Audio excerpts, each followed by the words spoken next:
essaie, on échoue, on essaie, on échoue, mais le plus grand échec est d'arrêter d'essayer. Ne laissez donc rien du tout vous stopper ou vous refroidir, vous freiner, car l'échec est bien parfois une répétition pour réussir. Bonjour à tous et bienvenue sur RTI 1 pour un autre moment de bonheur en télévision avec C'est Midi. Nous vous remercions, cher public, d'être toujours au rendez-vous. Votre présence nous fait beaucoup de bien, ça nous ramène de la chaleur, ça nous met en forme.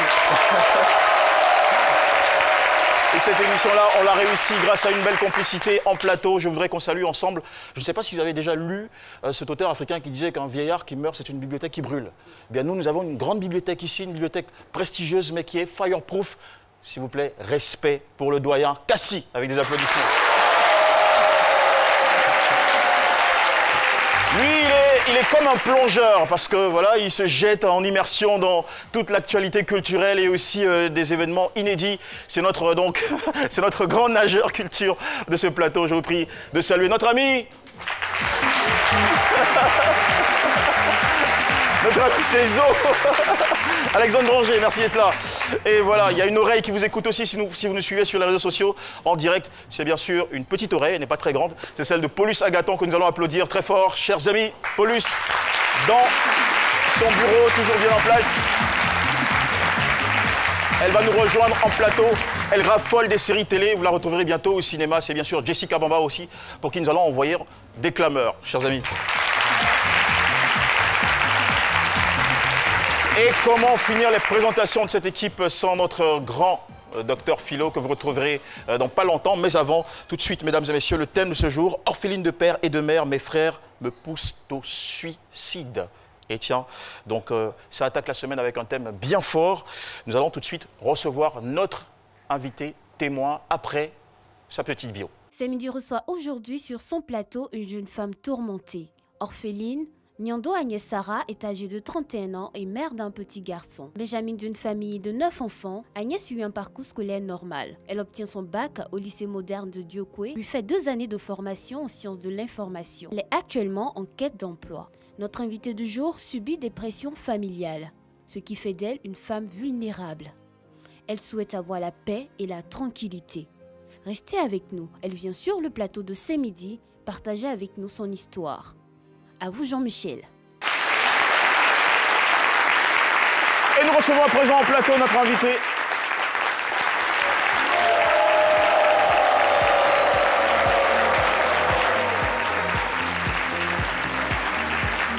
Attendez, Alexandre est là, s'il vous plaît.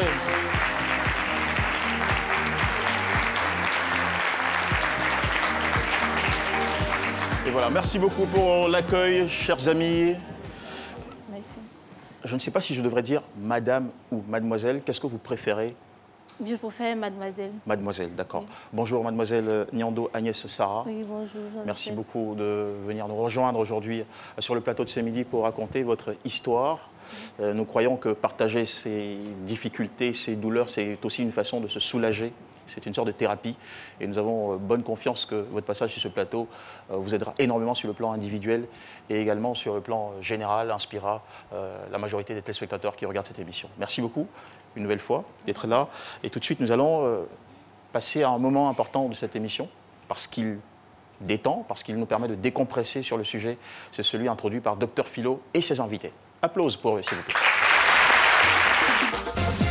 Le thème du jour, selon Dr Philo.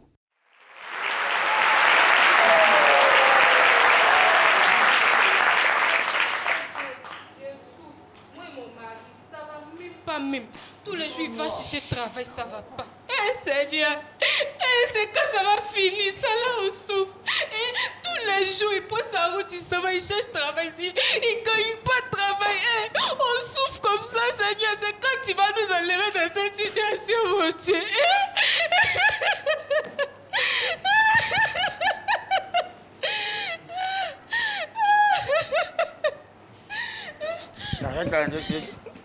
Chérie, chérie, oh.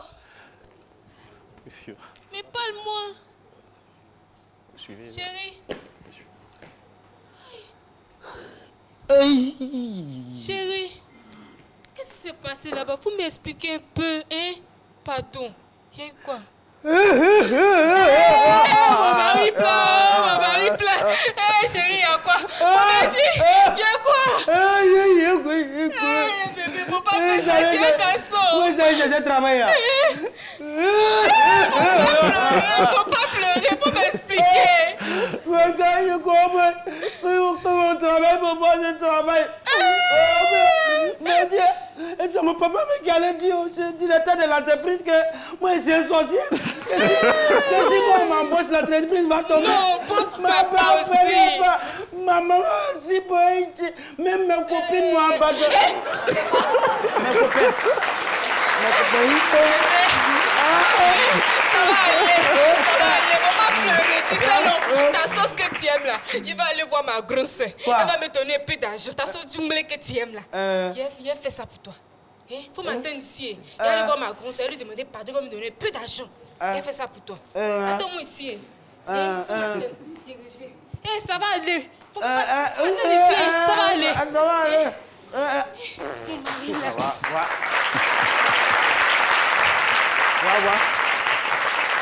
On va voir ce qui se passe. Sauce là, tu vas manger ça seul. Moi, je vais mettre. Je ne peux plus supporter cette vie là. Ne me demande pas pardon, hein. Je vais me suicider. Ah non. Tu as qui pour. Moi, j'ai pas de temps. À peine. Avec toutes ces histoires là. Est-ce que c'est Dieu là-bas, on paye facture? C'est une... Je suis mort.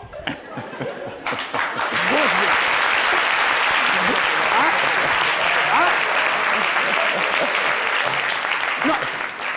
Ouais, je vais faire suicide ombilical. Peut-être qu'elle a la Sam. Non, je vais mettre un thème à ma vie. C'est mieux. C'est mieux. Mon mari! Reste là-bas. Voisin, mon mari veut se tuer au voisin.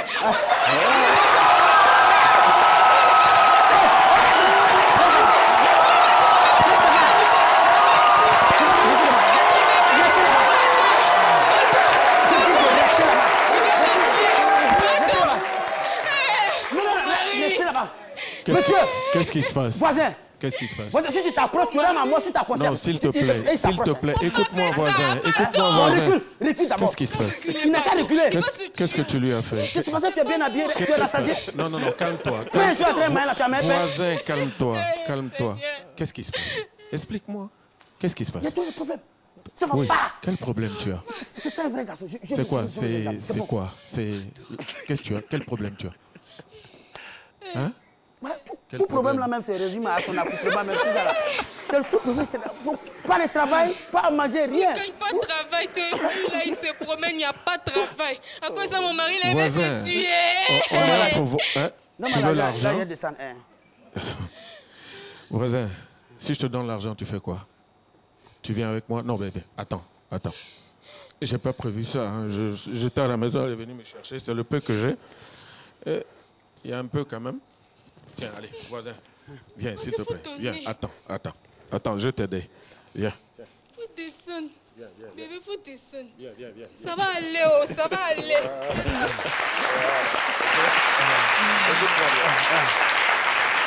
Tu sais que dans la vie, là, il y a pire que toi. Il y a pire que toi. Moi, ma tante, par exemple, elle est très, très riche. Elle est milliardaire. Mais elle ne peut pas faire d'enfant. Elle est plus malheureuse que toi. Chaque fois que je la rencontre, elle pleure. Chaque fois que je la vois, elle pleure. Toi, tu es une femme. Vous avez des enfants. Quel problème tu as? Tu connais le père d'Oufoué Boigny? Un nana. Oui. Est-ce que... bon. Tu l'as connu? Non. Tu connais le père de Bédier? Tu connais le père de Guy Robert? Tu connais le père de Gbagbo? Tu connais le père d'Alassane Ouattara? Tu ne sais pas ce que tes enfants vont devenir demain. Ben, pour qu'ils deviennent quelque chose demain, il faut que tu sois vivant. Tu comprends ce que je te dis? J'ai compris. Ok. Garde ça pour l'instant.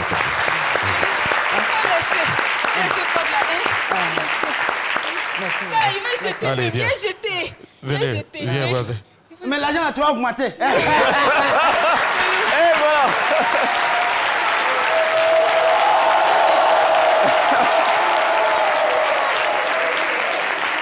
Ouh là là. Cher invité, j'espère que ça vous a fait sourire. Oui, peu quand même. Un tout petit peu quand même, oui, il fallait. Allez, merci beaucoup. Relativement donc à cette thématique du jour, nous avons adressé une question par le biais de Chris Paternassemian à vous, parce que vous comptez beaucoup pour cette émission. Découvrez la question et la suite. Chris Paternassemian, c'est votre opinion. Et salut Jean-Michel. Ailleurs, on estime qu'il est devenu un véritable problème de santé publique. Malgré son caractère grave et complexe, le suicide est parfois considéré comme un sujet tabou dans nos sociétés. Bref, peut-on volontairement se donner la mort? Votre opinion nous intéresse. Nous sommes à la Riviera 2, à Cocody. La vie est tellement belle, je n'arrive pas à croire que des personnes arrivent à se donner la mort. C'est vraiment déplorable. Il y a deux vies, il y a l'enfer et il y a le paradis. Donc si toi-même tu te donnes la mort, tu connaîtras ton chemin là où tu iras à l'enfer. Jamais je vais me suicider pour une femme. Parce que la vie coûte beaucoup cher. On ne peut pas acheter la vie. Donc je ne peux pas me suicider pour une femme. Je ne peux pas me suicider pour un homme. Je ne peux pas. Si une personne a trop de problèmes, trop de soucis, je peux qu'elle puisse se donner la mort pour pouvoir abréger ses souffrances. Chacun a une bonne raison de faire ce qu'il fait. C'est pas conseillé, mais quelque part... Et ce n'est pas du tout conseillé, c'est vrai, mais généralement on qualifie ce geste d'acte regrettable. Mais à quel moment faudrait-il le regretter? Nous, on ne se pose pas de questions. On célèbre la vie à ce midi. N'est-ce pas, Jean-Michel? Oui, tout à fait. Je confirme. Car quelles que soient les difficultés, la vie vaut bien la peine d'être vécue, elle est précieuse, elle est unique. Pourquoi s'arracher la vie? Non, il n'y a pas de raison, il y a des solutions à tout, bien sûr. Il faut juste les chercher, il faut juste ouvrir grand les yeux. Et ce jour, nous avons donc en face de nous une histoire toute particulière, celle de mademoiselle Nyando Agnès Sarah. Vous aviez perdu votre père en CE2 et votre mère en 6e, par la suite élevée par votre frère aîné, jusqu'en classe de terminale. Vous étiez à Dieucoué. Après le bac, vous arrivez à Abidjan pour vos études, à la faveur d'un stage d'immersion et également d'un boulot que vous décrochez, votre premier boulot dans un grand restaurant de la place. Vous vous installez à votre propre compte, précisément dans la commune de Port-Bouët. Et vous tombez par la suite enceinte. C'est une relation qui aura une conséquence sur le climat entre vos frères et vous, un climat qui s'est profondément détérioré, et aussi par la suite des circonstances qui vous ont souvent poussé à vouloir vous ôter la vie. On dira vous suicider. Nous allons essayer de comprendre pourquoi et surtout d'emblée vous dire qu'il n'y a même pas de raison, nous croyons ici, de vous suicider. Aucunement. Mais voilà, l'heure est à l'écoute. Bonjour encore, cher invité, merci d'être là. Comment était l'atmosphère à la maison chez votre grand frère qui était devenu votre tuteur après la disparition de vos parents? Bon, il faut dire qu'après la disparition de mes parents, mon frère s'occupait très bien de moi. Nous sommes jumelles, je suis jumelle, et mon frère s'occupait très bien de nous. Et ma jumelle, elle a arrêté les études en classe de 3e. C'est moi qui ai continué les études jusqu'au BTS. Super. Ben, déjà, félicitations. Il y a un goût de vie, il y a une vraie envie de réussir, d'exister, de s'affirmer. Alors, à partir de quel moment les choses se gâtent à la maison? À partir du moment où j'ai contracté la grossesse avec le père de mon enfant. Oui, à partir de ce moment-là, parce que après accouchement, tout a commencé à être difficile. Bien avant, j'étais bien, j'étais stable. Je vivais à l'aise sur moi-même. Et quand j'ai pris la grossesse... Cette grossesse n'a pas été acceptée par vos frères, par la famille, l'entourage? Bon, n'a pas été acceptée, pas forcément, mais... ça a été une surprise pour eux. Ils ne s'attendaient pas à ça, en fait. Qu'est-ce qu'ils espéraient pour vous? De vous marier avant d'avoir une grossesse? Oui, justement. Mon frère aîné, c'est ça. Puisque dans l'éducation qu'il m'a donnée, il était beaucoup rigoureux avec moi. Il a voulu que je sois stable. Pas comme ma soeur jumelle qui a arrêté les études très tôt. Il a voulu que je me marie avant d'avoir un enfant. Mais ça n'a pas été le cas. Donc, je pense que... Et ça l'a beaucoup frustré? Bon... Il a été frustré, mais en même temps heureux parce que j'ai donné naissance à un enfant. Tout à fait. Chaque enfant qui vient au monde est un cadeau pour nous et pour la société, bien sûr. Alors, qu'est-ce qui va donc, si le frère a en quelque sorte accepté finalement ce bébé, dans la suite, qu'est-ce qui va arriver pour pourrir autant l'atmosphère?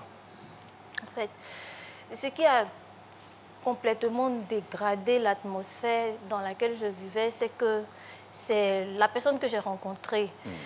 Celui que j'ai rencontré... Le père de votre enfant, Le vous voulez père de dire? mon enfant, bien entendu, il ne travaillait pas. Il ne travaillait pas en tant que tel parce qu'il était contractier. Et puisque moi j'étais stable, bon, contractuel, puisque moi j'étais stable, j'étais chez moi-même, j'arrivais quand même à subvenir à mes besoins. Et puis lui, il est venu comme ça dans ma vie. Et puis tout a basculé. Donc mes parents n'étaient pas d'accord. N'étaient pas d'accord pour cette relation-là. Parce que quand il est rentré... Vous étiez d'accord? Parce que quand vous dites il est apparu dans votre vie, tout a basculé. C'est comme si le fait de le rencontrer a été une surprise pour vous. Non, et ça même n'a la pas grossesse d'abord, est-ce que vous avez voulu de cette grossesse-là? Oui, si, j'ai voulu de cette grossesse-là. Vous avez fait exprès pour tomber enceinte? Non. Je veux savoir. Ça c'est l'interview à la façon philo. Allez-y, dites-nous. Oui, je voulais cette grossesse. Moi-même, je voulais avoir un enfant. Et vous avez obtenu un garçon, une fille? Un garçon. Un garçon. C'est un garçon. Il a 2 ans maintenant, 2 ans, 6 mois. Il se porte bien? Oui, il se porte très bien. D'accord. Aujourd'hui. Ok. Alors, vous nous expliquiez en préparant cette émission que à un moment, vous avez dû quitter la maison où vous vous trouviez pour vous retrouver chez la belle famille. Oui, c'est ça. Qu'est-ce qui a provoqué ce départ? Bon, ce qui a provoqué le départ, c'est que en ce moment-là, le père il était stable financièrement parce qu'il a obtenu un travail où il était payé quand même, il s'en sortait quand même.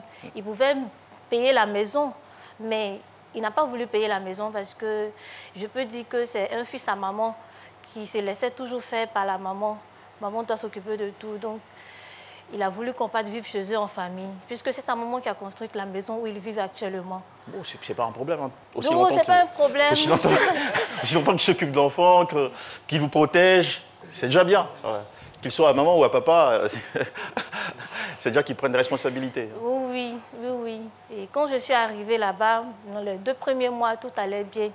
Mais le 3e mois, tout a commencé à être difficile. Difficile parce qu'il y avait cette rumeur-là qui courait. Ils ne m'ont pas fait savoir que sa maman a fait un songe où sa véritable femme est une servante de Dieu et que moi, je ne le suis pas. Donc, il fallait que moi, je quitte la maison. Et c'était vraiment difficile. On me faisait subir des corvées pas possibles. Et il faisait tout pour ne pas que je m'habitue à ses frères. Parce qu'ils étaient tous garçons dans la maison. J'étais la seule femme. Puisque la maman, elle est commerçante gourou. Donc, elle est tout le temps partie au marché. Et c'est moi qui faisais la cuisine à la maison, un peu de tout. Donc, il ne voulait pas que... Donc, d'après le rêve de votre belle-mère, vous n'étiez pas la femme destinée par Dieu à son fils? Oui, d'après le songe que sa maman a eu. Et ça, qui vous l'a rapporté, cette information-là? Cette information, pas lui, mais l'entourage. Quand vous dites l'entourage, vous parlez de qui précisément? Bon, une sœur en Christ. Une sœur en Christ, avec celle avec qui j'allais à l'église. C'est elle qui m'a rapporté cela. Oui. Et est-ce que vous avez cherché à vérifier l'information? J'ai vérifié. Auprès de qui? J'ai vérifié auprès du père de mon enfant parce que je lui posais la question à chaque fois. Il refusait de m'en parler. Il ne parlait pas ouvertement. Parce que lui, son objectif, c'était quoi? Prendre l'enfant, me séparer de l'enfant, quoi. C'est-à-dire avoir lui la garde de l'enfant et puis moi partir de là. Et qu'est-ce qui vous fait dire, qu'est-ce qui vous fait dire ça? Par son comportement, le comportement qu'il avait à la maison. C'était quoi son comportement à la maison? Bon, il me privait de tout. D'autant plus qu'il avait un boulot stable. Il ne s'occupait plus de moi, il ne s'occupait plus de l'enfant. J'étais obligée d'appeler mes anciens collègues pour venir en aide à chaque fois. C'était gênant, mais il fallait le faire parce qu'il ne faisait rien. Mais quand même je tombe malade, il me dit que son salaire n'est pas assez pour s'occuper de moi. Il ne s'occupait pas de moi carrément. Mais il avait une autre fille dans sa vie?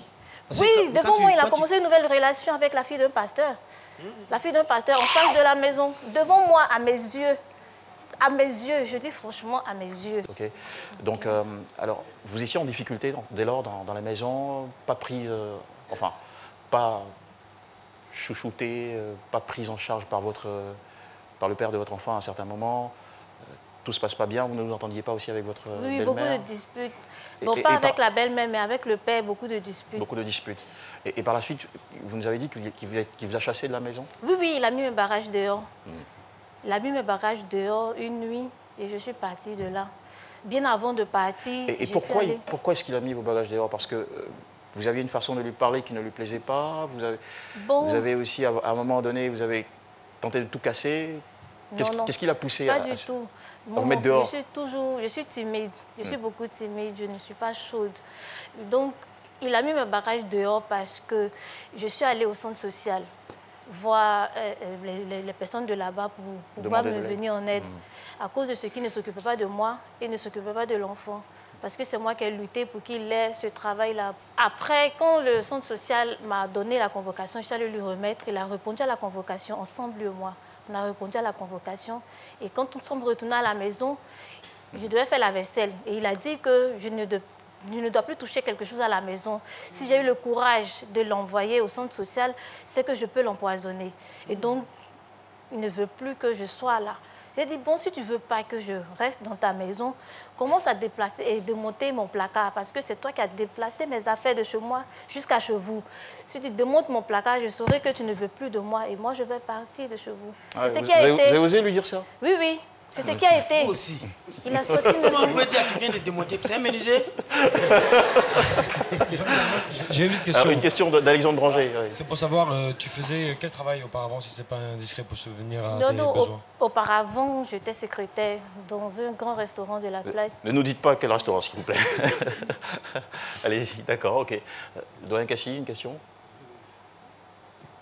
Non, pour l'instant, je n'ai pas de questions. Observe. D'accord. Alors, donc, vous êtes renvoyé. Alors, est-ce qu'à cette époque-là, vous aviez rapporté à votre belle-mère ce qui se passait? Vous avez tenté de trouver une solution? Oui, oui. À plusieurs reprises, j'ai tenté de parler de ça à ma belle-mère, mais lui, puisque elle ne parle pas français, elle comprend, mais elle ne parle pas français. Donc, la communication, elle et moi, c'était un peu difficile. Donc, il fallait parler le français et son fils traduisait en langue. Donc, beaucoup de mensonges. Ça fait que... C'est ce que vous supposiez? Oui, oui. D'accord. Alors, et vos frères dans tout ça? Parce que vous avez une famille. Quand on a des difficultés, il faut aussi s'en référer à sa famille. Mes frères n'étaient pas contents parce qu'ils ont dit que je les ai écartés de cette situation, que je vivais des difficultés et je ne les ai pas mis au parfum de tout ce que je vivais là. Donc, ils n'étaient pas d'accord. Ils n'étaient pas d'accord avec cette relation, ils n'étaient pas d'accord avec mon comportement envers eux. Alors, parce qu'ils n'étaient pas d'accord, ils ne voulaient pas s'en mêler ou quelle était leur attitude face à toutes ces difficultés que vous traversiez finalement? Bon, en fait, le souci, c'est que le père, puisque le père ne s'occupait plus de l'enfant, leur souci, c'est que l'enfant parte vivre avec le papa et que moi, vous quittez la belle famille. Je quitte la belle famille. C'était ce qu'ils vous avaient suggéré.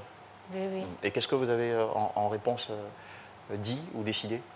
Ce que j'ai décidé, moi, étant mère, c'est mon premier enfant et j'aime les enfants. Donc, je n'ai jamais voulu que mon fils s'éloigne de moi puisqu'il était à bas âge. Il est toujours à bas âge. Et le père, lui, voulait forcément avoir la garde de l'enfant.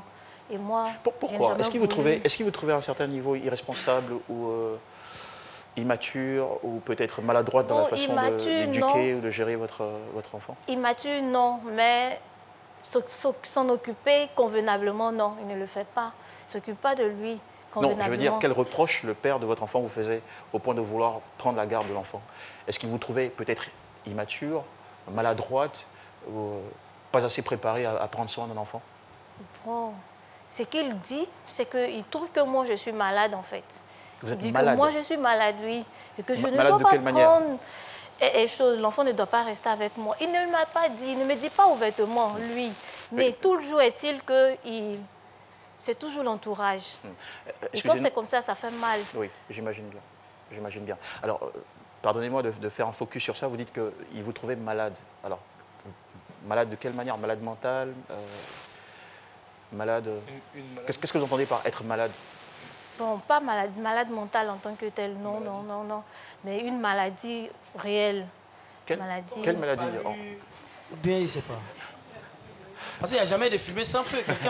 Quelqu'un avec qui vous avez vécu ne peut pas vous accuser d'être malade alors que rien, mi-fi, mi-raisin. Sur quel fait s'appuyait-il pour vous traiter de la sorte?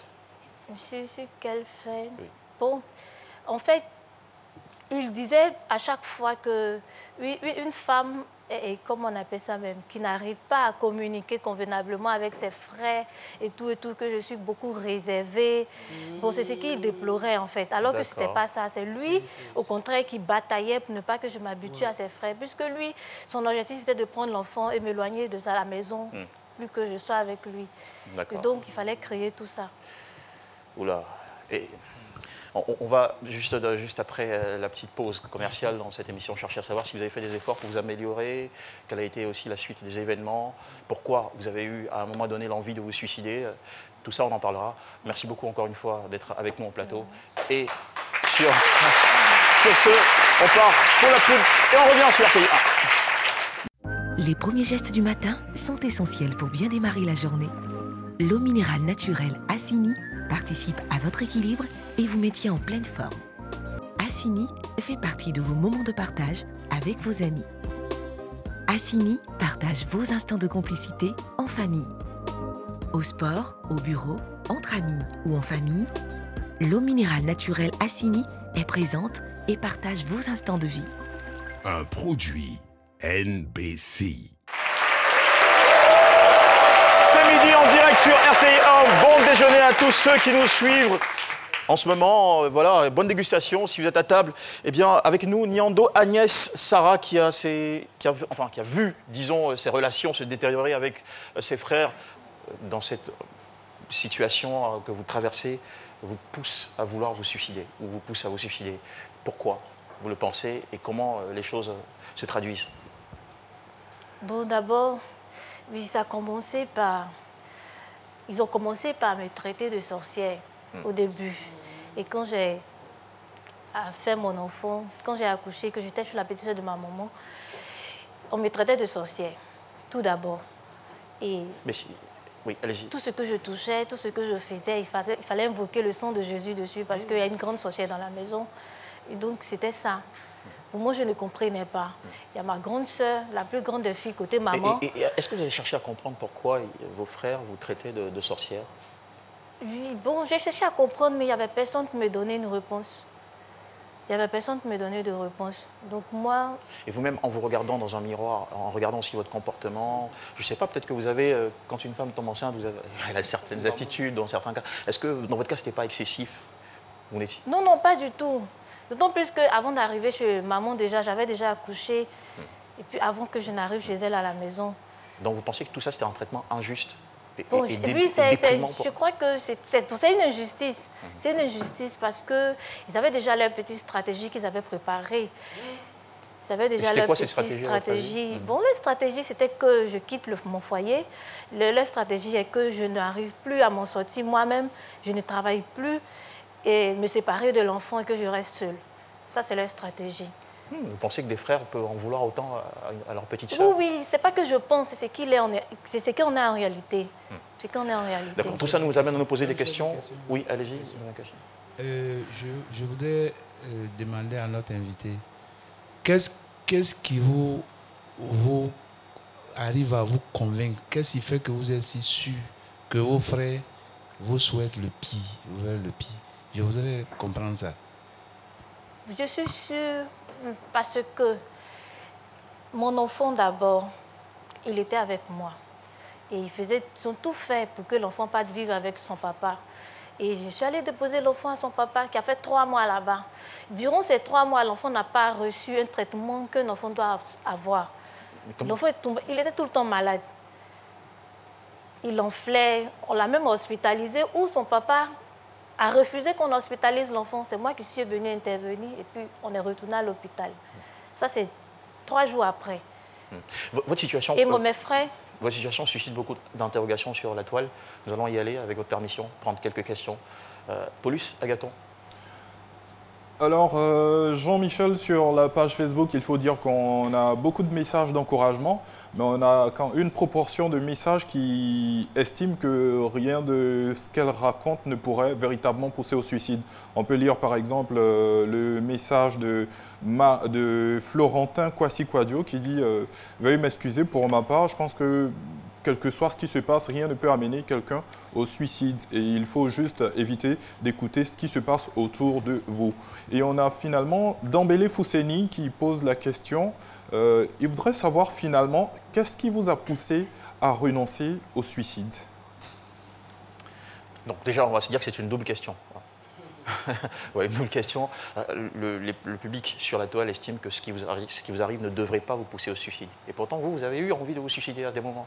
Oh, pourquoi? Oui. J'ai eu à le faire parce que une personne qui doit vivre dans le monde sans avoir une famille, être séparée de ses parents, de ses frères, d'abord avoir perdu les parents, c'est difficile d'abord.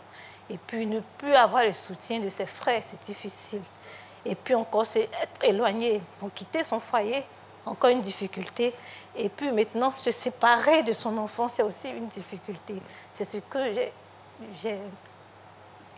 je n'ai pas supporté. J'ai pensé au suicide, mais à cause de mon enfant, je ne l'ai pas fait. Mais parce qu'il y a toujours cette voix-là qui me disait... Heureusement. Ça va. Cette voix-là qui me disait que à qui vas-tu laisser ton enfant si demain tu pars, si tu n'es pas là, parce que tes frères t'en voulaient depuis ta vie. Et si tu pars, à qui vas-tu laisser l'enfant? Donc à cause de l'enfant, j'ai pas pu. On est très heureux de vous avoir toujours vivante. Votre vie vaut la peine d'être vécue. Voilà. On est très...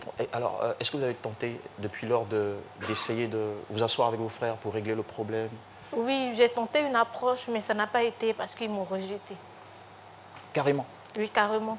Carrément rejeté. D'accord. On va chercher à prendre des conseils auprès de notre doyen. 5 minutes, c'est tout de suite. Kwasi-Kwadio, c'est la minute du doyen.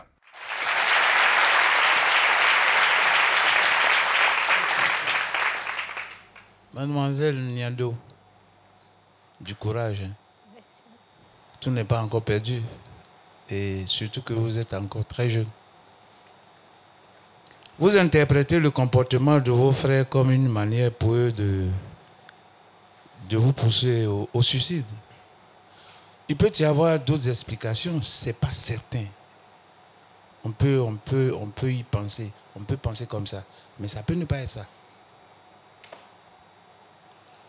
Dans tous les cas, moi je vais vous demander de l'aide auprès de vos oncles, de vos tantes, côté paternel, côté maternel, pour vous aider à régler ce problème qui vous oppose, je dirais, qui vous oppose apparemment à vos frères. Mais merci d'avoir compris ça. Plus jamais, il ne faut pas que cela effleure votre pensée de vouloir se suicider. Ça ne se fait pas. Le suicide, c'est une démission. Vous comprenez? Il faut avoir le courage de relever le défi de la vie dignement. Il ne faut jamais penser au suicide. Alors là, jamais. Parce que si vous vous suicidez, c'est comme si vous tuez. C'est un crime. La seule différence, c'est que la personne que vous tuez, c'est vous-même. Mais c'est un crime. Or, Dieu a dit dans sa parole, tu ne tueras pas. Donc, effacez ça désormais de votre pensée. Mais beaucoup de courage et faites ce que je vous demande. Merci beaucoup, doyen. Merci infiniment. Mademoiselle Niando Agnès, le doyen a parlé. Après lui, normalement, il n'y a plus rien à dire. Moi, tout ce que je peux vous dire, je considère que les femmes sont des héroïnes. Pour moi, toutes les femmes sont des héroïnes. Surtout pour une femme comme vous, porter un enfant pendant 9 mois. Et je ne sais pas, mais la douleur même déjà de mettre un enfant au monde, c'est terrible. Et vous êtes passé par tout ça, vous avez vaincu, vous avez triomphé. Si vous avez pu le faire, il n'y a aucune difficulté sur Terre qui peut vous arrêter. Et encore moins vous donner envie de vous suicider. Parce que vous avez connu l'une des douleurs les plus profondes qui existent. Alors, retrouvez votre esprit d'héroïne, votre esprit triomphant, abordez ces difficultés, demandez de l'aide et surtout revenez-nous avec de très bonnes nouvelles. Nous avons confiance pour l'avenir. en ce qui vous concerne.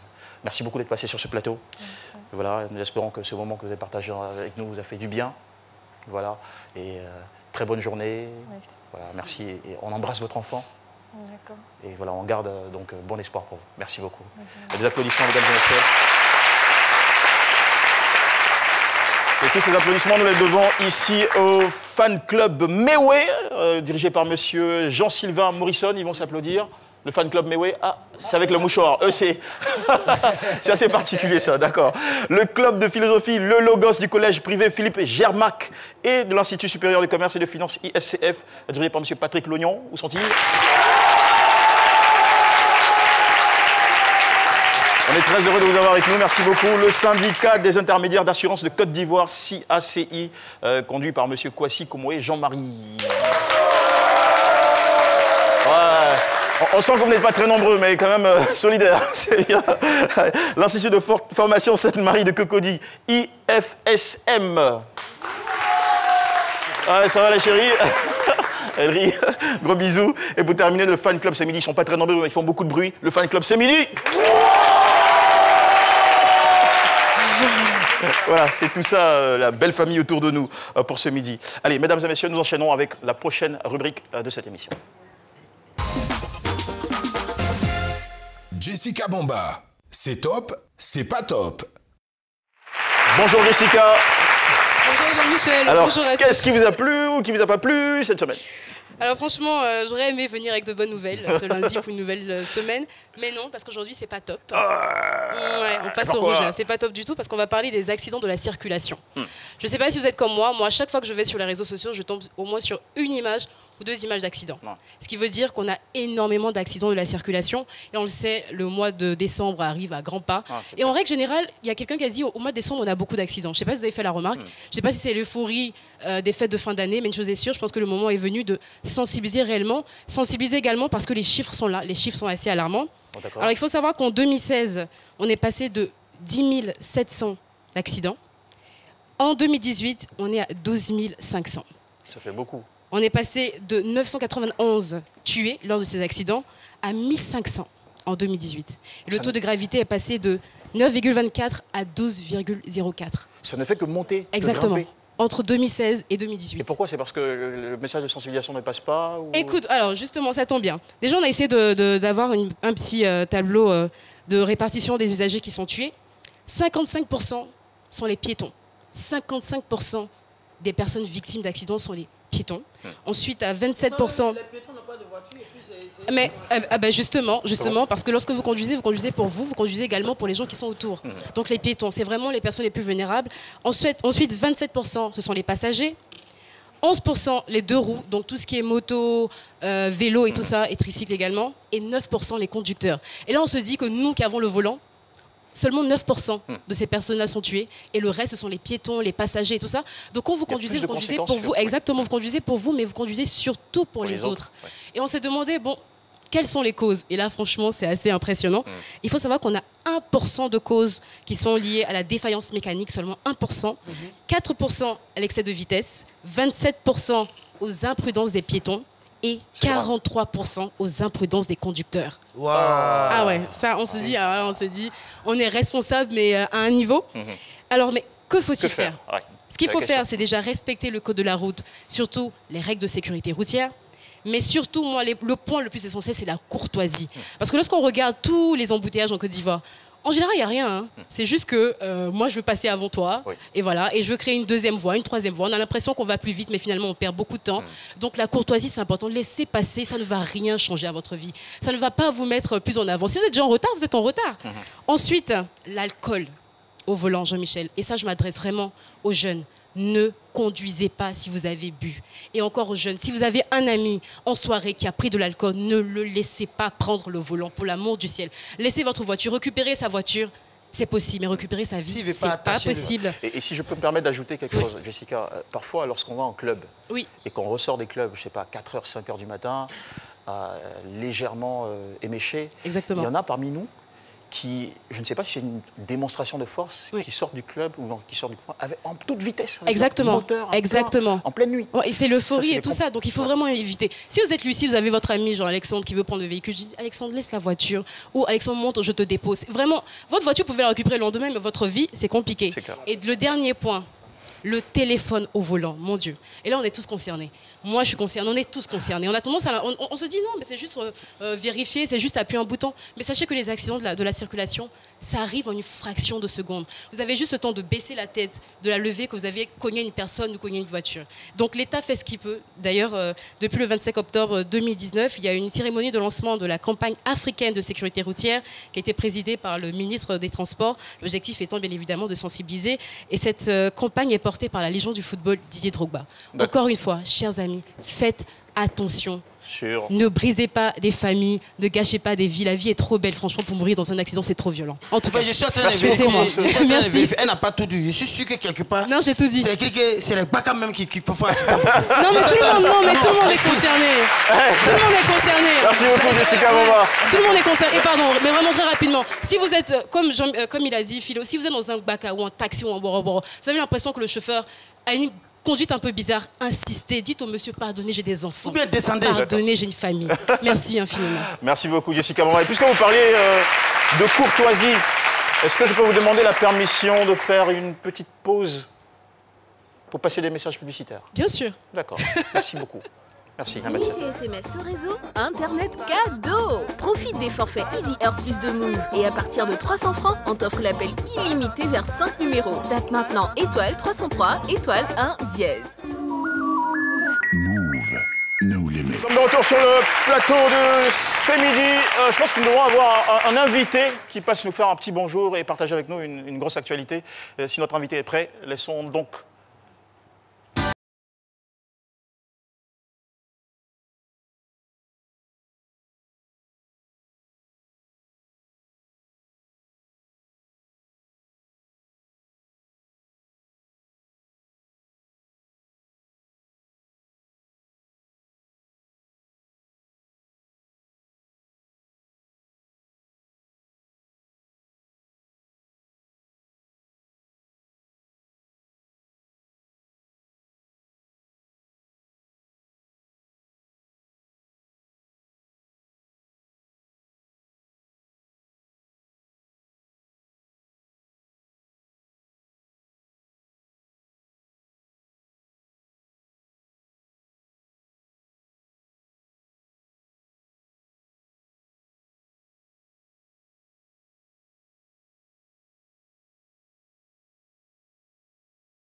Des applaudissements pour Frédéric Louis Merouet.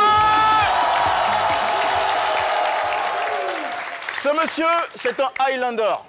Franchement, Highlander, il traverse le temps avec une telle facilité, c'est déconcertant, franchement. Si c'est un compliment, merci. Vous êtes incroyable, Frédéric Louis Merouet. Vous êtes l'auteur de 13 albums en 30 ans de carrière. Mon Dieu, quel niveau d'inspiration. Et votre dernier album s'intitule Légende, avec 16 biscuits, 16 gourmandises musicales. 16 titres inédits. Et vous êtes sur ce plateau, Frédéric Louis Merouet, grand bonjour pour nous annoncer un événement incontournable, inratable. C'est la célébration de vos 30 printemps. Oui, c'est la célébration de mes 30 ans de carrière. Salut à mon fan club, merci.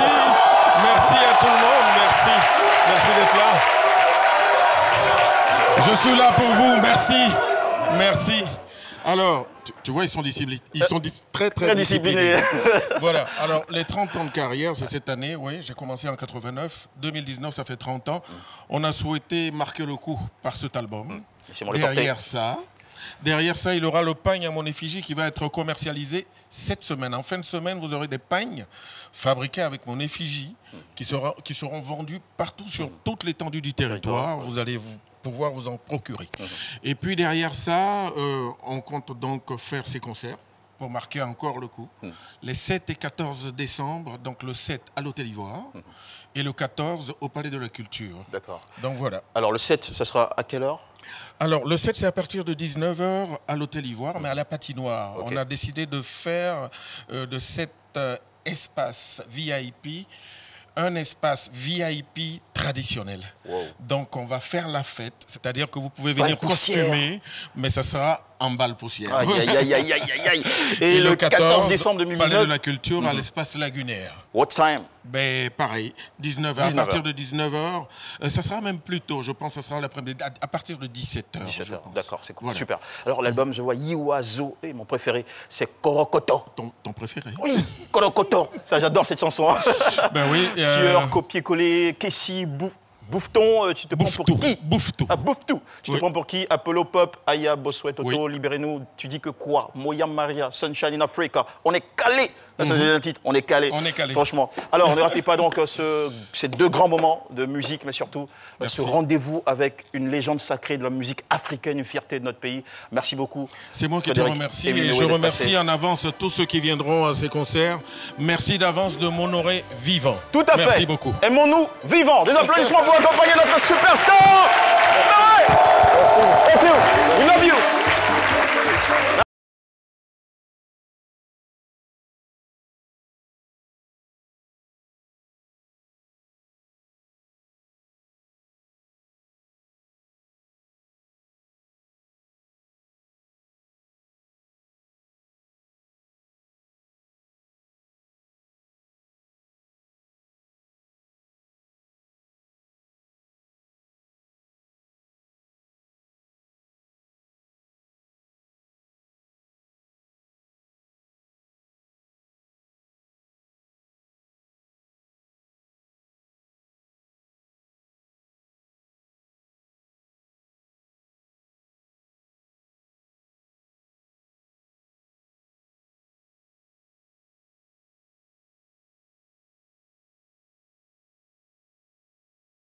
À 12h00 sur la chaîne pour faire la fête. On vous embrasse très fort, plein de bonheur à tous et à toutes. Et ne ratez pas le rendez-vous avec le